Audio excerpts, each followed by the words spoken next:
नमस्कार साथियों, आपका स्वागत है स्वामी एकेडमी में। आज हम हमारी कहानी यूनिट की अगली कहानी देखने वाले हैं प्रेमचंद की, जिसका नाम है दुनिया का सबसे अनमोल रत्न।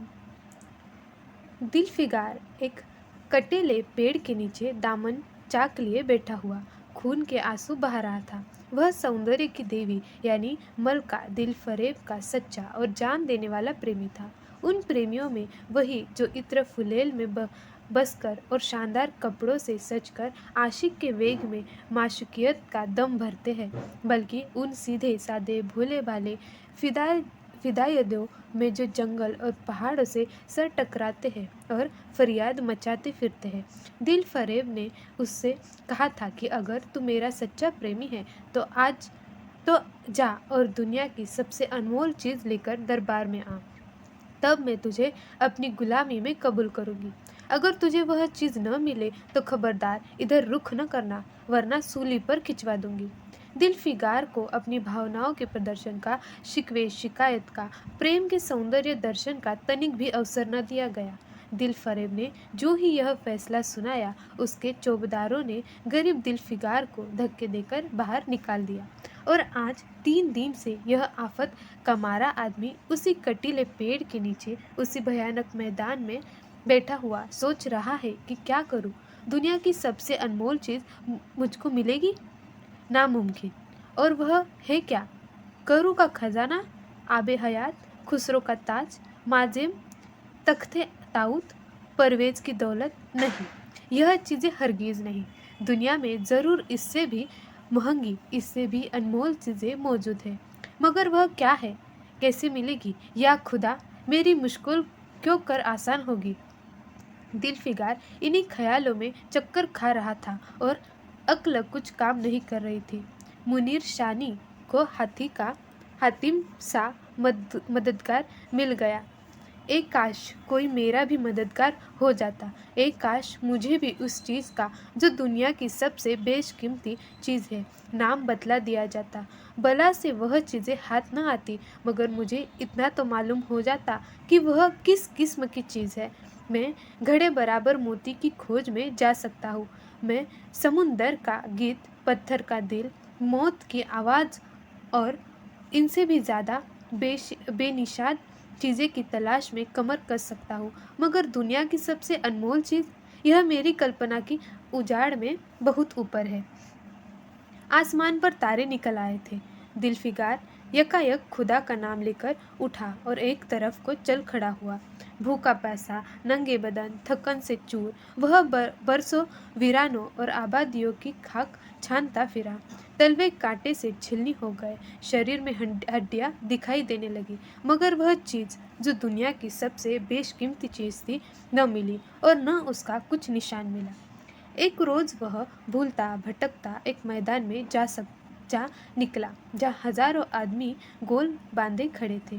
बीच में कई अमामे और चोगे वाले दढ़ियल काजी अफसरी शान से बैठे हुए आपस में कुछ सलाह मशवरा कर रहे थे, और इस जमात से जरा दूर पर एक सूली खड़ी थी।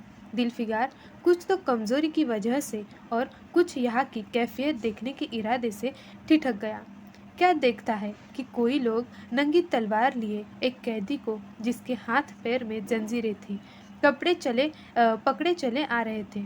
सूली के पास पहुंचकर सब सिपाही रुक गए और कैदी की हथकड़ियाँ, बेड़ियाँ सब उतार ली गई। इस अभागे आदमी का दामन सैकड़ों बेगुनाहों के खून के छींटे से रंगीन था, और उसका दिल नेकी के ख्याल और रहम की आवाज़ से जरा भी परिचित न था।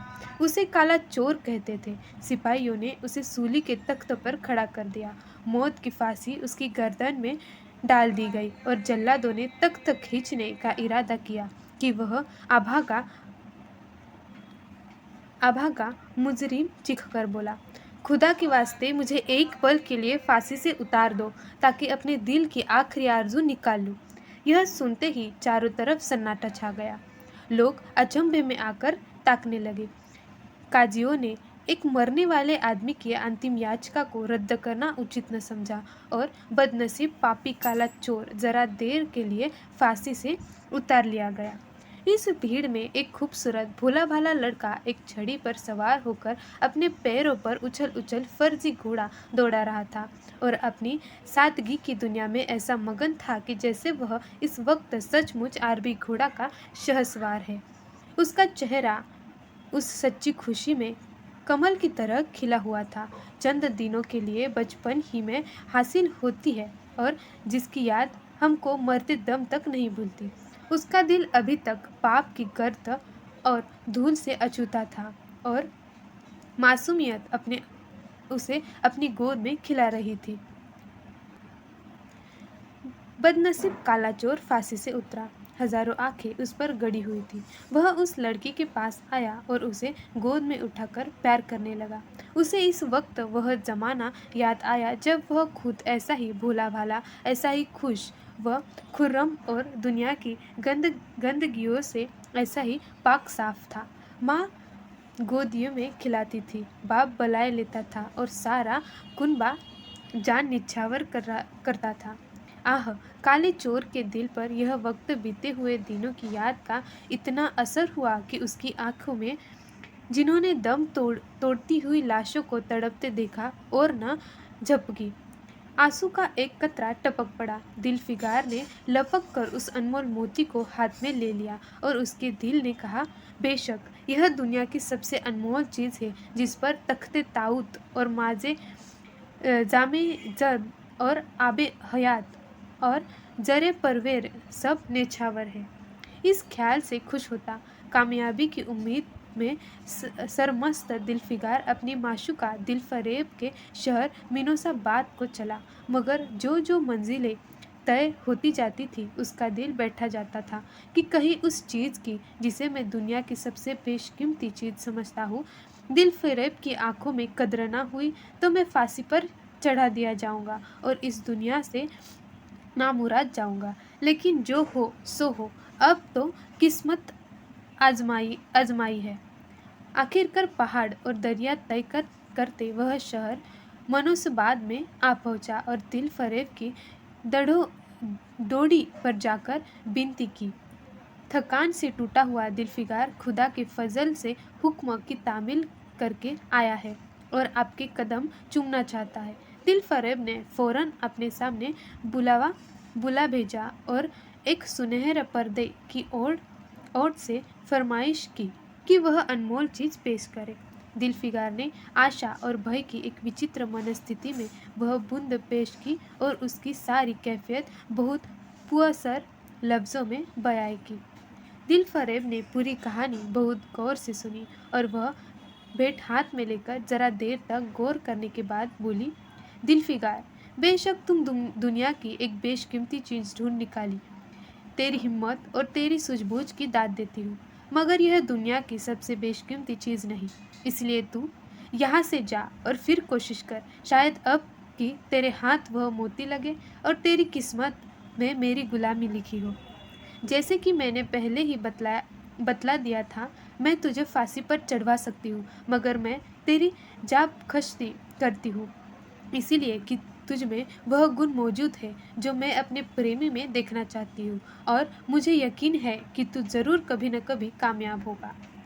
नाकाम और नामुराद दिलफिगार इस माशूका इनायत से जरा दिलेर होकर बोला, ए दिल की रानी, बड़ी मुद्दत के बाद तेरी डेढ़ों पर सजदा करना नसीब हुआ है।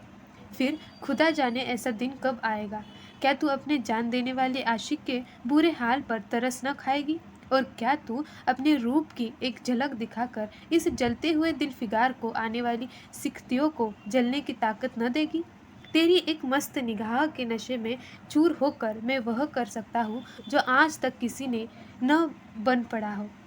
दिल फरेब आशिक की यह चाव भरी बातें सुनकर गुस्सा हो गई और हुक्म दिया कि इस दीवाने को खड़े खड़े दरबार से निकाल दो। चापदारे ने फौरन गरीब दिलफिगार को धक्का देकर यार के कुच्चे से बाहर निकाल दिया। कुछ देर तक तो दिलफिगार अपनी निष्ठुर प्रेमिका की इस कठोरता पर आंसू बहता रहा और फिर वह सोचने लगा कि अब कहाँ जाऊँ। मुद्दतों रास्ते नापने और जंगलों में भटकने के बाद आंसू की यह बूंद मिली थी। अब ऐसी कौन सी चीज़ है जिसकी कीमत इस अबदार मोती से ज़्यादा हो। हजरे खिज़्र, तुमने सिकंदर को आबे हयात के कुआं का रास्ता दिखाया था, क्या मेरी बहाना पकड़ोगे? सिकंदर सारी दुनिया का मालिक था, मैं तो एक बेघर बार मासूफी हूँ। तुमने कितनी की डूबती किश्तें किनारे लगाई है, मुझ गरीब को बेड़ा भी पार करोगे? ए अली मुकाम जिबलीर, कुछ तुम ही इस नामजाद ए अली मुकाम जिबलीर, कुछ तुम ही इस निमजान दुखी आशिक पर तरस खाओ। तुम खुद के एक खास दरबारी हो, क्या मेरी मुश्किल आसान न करोगे? गरज यह है कि दिलफिगार ने बहुत फरियाद मचाई, मगर उसका हाथ पकड़ने के लिए कोई सामने न आया। आखिर निराश होकर वह पागलों की तरह दोबारा एक तरफ को चल खड़ा हुआ। दिलफिगार ने पूरब से पश्चिम तक और उत्तर से दक्षिण तक कितने ही जंगलों और वीरानों की खाक छानी। कभी बर्फी स्थान चोटियों पर सोया, कभी डरावनी घाटियों में भटकता फिरा, मगर जिस चीज़ की धुन थी वह न मिली। यहाँ तक कि उसका शरीर हड्डियों का एक ढांचा रह गया।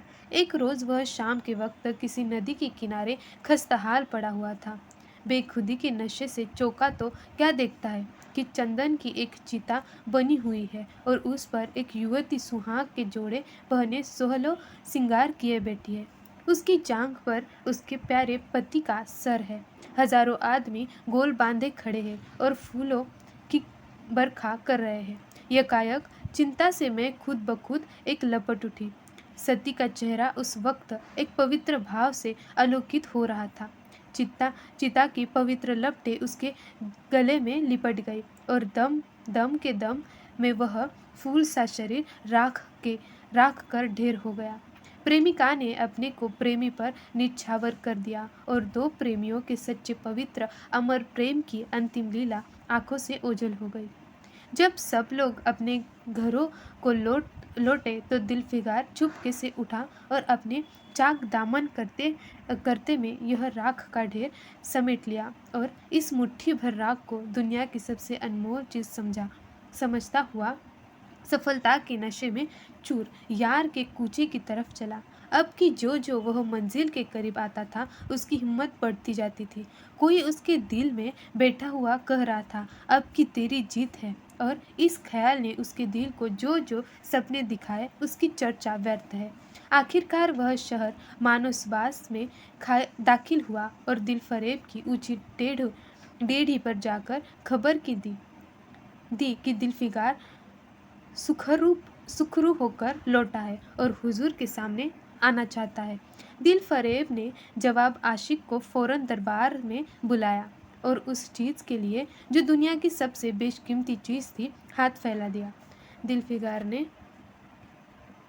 दिलफिगार ने हिम्मत करके उसकी चांदी जैसे कलाई को चूम लिया और मुट्ठी भर राख को उसकी हथेली में रखकर सारी कैफियत दिल को पिघला देने वाले लफ्ज़ों में कह सुनाई और अपनी सुंदर प्रेमिका के ओठों से अपनी किस्मत का मुबारक फैसला सुनने के लिए इंतज़ार करने लगा।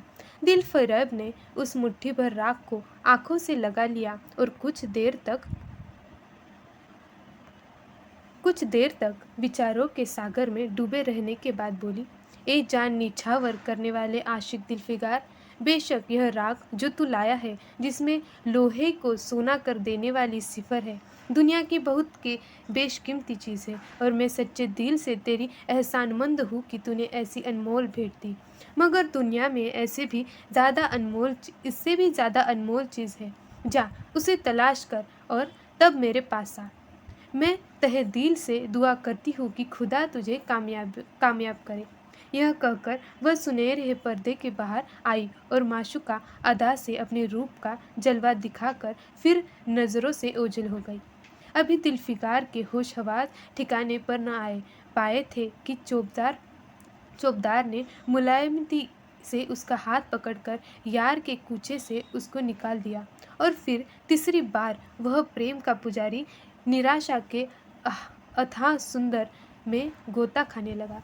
दिलफिगार का हियाब छूट गया। उसे यकीन हो गया कि मैं दुनिया में उसी तरह नाशाद और नामुराद मर जाने के लिए पैदा किया गया था, और अब इसे इसके सिवा और कोई चारा नहीं कि किसी पहाड़ पर चढ़कर नीचे कूद पड़ूं, ताकि माशूका के जुल्मों की फरियाद करने के लिए एक हड्डी भी बाकी न रहे। वह दीवानों की तरह उठा और गिरता पड़ता एक गगनचुंबी पहाड़ की चोटी पर जा पहुंचा। किसी और समय वह ऐसी ऊंचे पहाड़ पर चढ़ने का साहस न कर सकता था, मगर इस वक्त जान देने के जोश में उसे वह पहाड़ एक मामूली टेकरी से ज़्यादा ऊंचा न नजर आया। करीब था कि वह नीचे कूद पड़े कि हरे हरे कपड़े पहने हुए और हरा आमाम बांधे एक बुजुर्ग एक हाथ में तस्बीह और दूसरे हाथ में लाठी लिए बरामद हुआ और हिम्मत बढ़ाने वाले स्वर में बोला, दिलफिगार, नादान दिलफिगार, यह क्या बुज़दिलों जैसी हरकत है। तू मोहब्बत का दावा करता है और मुझे इतनी भी खबर नहीं कि मजबूत इरादा मोहब्बत के रास्ते की पहली मंजिल है। मर्द बनकर हिम्मत न हार।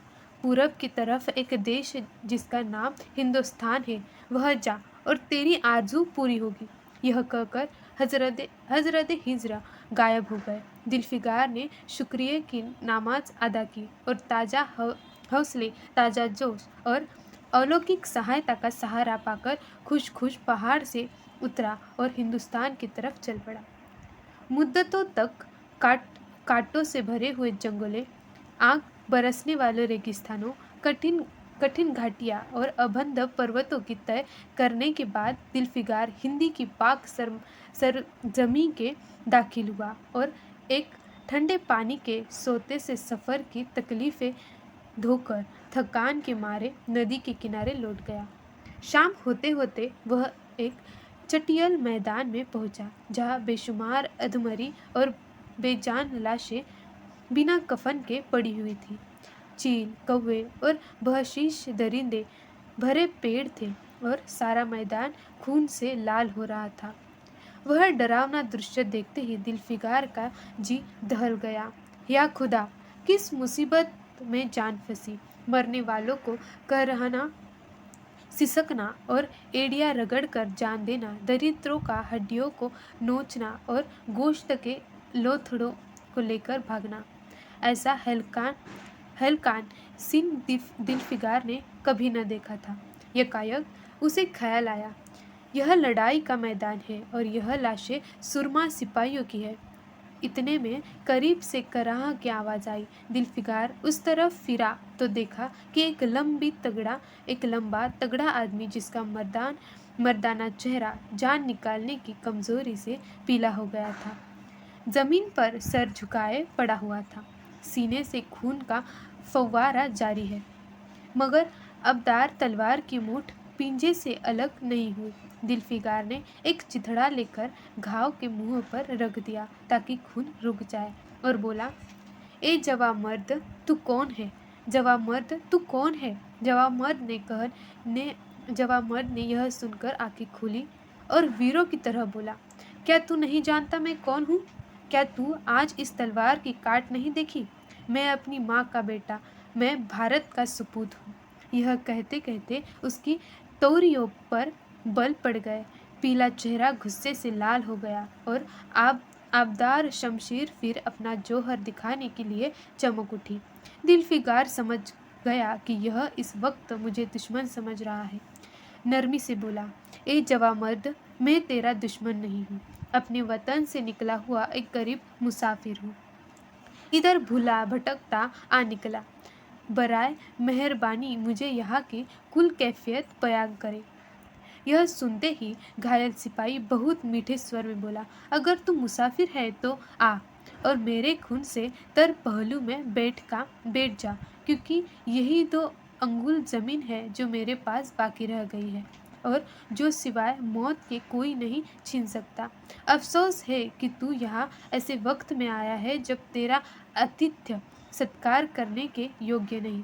हमारे बाप दादा का देश आज हमारे हाथ से निकल गया और इस वक्त हम बेवतन हैं, मगर पहलू बलकर हम लावर दुश्मन को बता दिया, जो लाशें तू देख रहा है यह उन लोगों की है जो इस तलवार के घाट उतरे हैं मुस्कुराकर, और गो कि मैं वेतन हूँ, मगर गमी गनीमत है कि दुश्मन की जमीन पर नहीं मर रहा हूँ। सीने के घाव के चिथड़ा निकालकर, क्या तुमने यह मरहम रख दिया? खून निकलने दे, इसे रुकने से क्या फायदा? क्या मैं अपने ही देश में गुलामी करने के लिए जिंदा रहूं? नहीं, ऐसा ऐसी जिंदगी से मर जाना अच्छा। इससे अच्छी मौत मुमकिन नहीं। जवा मर्द की आवाज मुद्दिम हो गई, अंग ढीले पड़ गए, खून इतना ज्यादा बहा कि खुद ब खुद बंद हो गया। रह रह कर एकाध बूंद टपक पड़ता था। आखिरकार सारा शरीर बेदम हो गया, दिल की हरकत बंद हो गई और आंखें मूंद गई। दिलफिगार ने समझा अब काम तमाम हो गया कि मरने वालों ने धीमे से कहा, भारत माता की जय, और उनके सीने से खून का आखिरी कतरा निकल पड़ा। एक सच्चे देश प्रेमी और देशभक्त ने देशभक्ति का हक अदा कर दिया। दिलफिकार पर इस दृश्य का बहुत गहरा असर पड़ा और उसके दिल ने कहा, बेशक दुनिया में खून के इस कतरे से ज्यादा अनमोल चीज कोई नहीं हो सकती।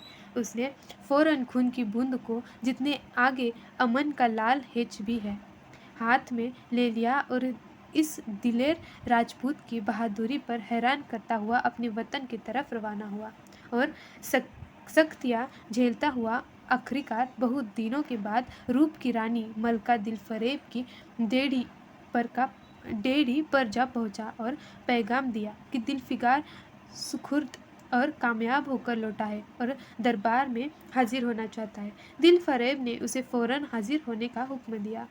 खुद हस्बे मालूम सुनहरे पर्दे की ओट में बैठी और बोली, दिलफिकार, अब कि तू बहुत दिनों के बाद वापस आया है, ला, दुनिया की सबसे बेशकीमती चीज कहाँ है? दिलफिकार ने मेहंदी रची, हथेलियों को चूमते हुए खून का कतरा उस पर रख दिया और उसकी पूरी किफायत पुरजोश लहजे में कह सुनाई। वह खामोश भी न होने पाया था कि यकायक यह सुनकर पर्दा हट गया और दिलफिकार के सामने हुस्न का एक दरबार सजा हुआ नजर आया, जिसकी एक एक नाज़नीज़ जुलेखा से बढ़कर थी। दिलफरेब बड़ी शान के साथ सुनहरी मसनद पर सुशोभित हो रही थी। दिलफिकार हुस्न का यह तिलस्म देखकर अचंभ में पड़ गया और चित्रलिखित सा खड़ा रहा कि दिलफरेब मसनद से उसी ओर कई कदम आगे बढ़कर उससे लिपट गई। गाने वालियों ने खुशी खुशी के गाने शुरू किए। दरबारियों ने दिलफिकार को नजरें भेंट की और चांद सूरज को बड़ी इज्जत के साथ मसनद पर बैठा दिया। जब वह लुभावना गीत बंद हुआ तो दिलफरेब खड़ी हो गई और हाथ जोड़कर दिलफिकार से बोली, ए जानिसार आशिक दिलफिकार, मेरी दुआएं बर आई और खुदा ने मेरी सुन ली और तुझे कामयाब व सुखूर किया। आज से तू मेरा मालिक है और मैं तेरी लौंडी। यह कहकर उसने एक रत्न जटी मंजूषा मंगाई और उसमें से एक तख्ती निकाली जिस पर सुनहरे अक्षर से लिखा हुआ था, खून का वह आखिरी कतरा जो वतन की हिफाजत में गिरी दुनिया की सबसे अनमोल चीज है। धन्यवाद।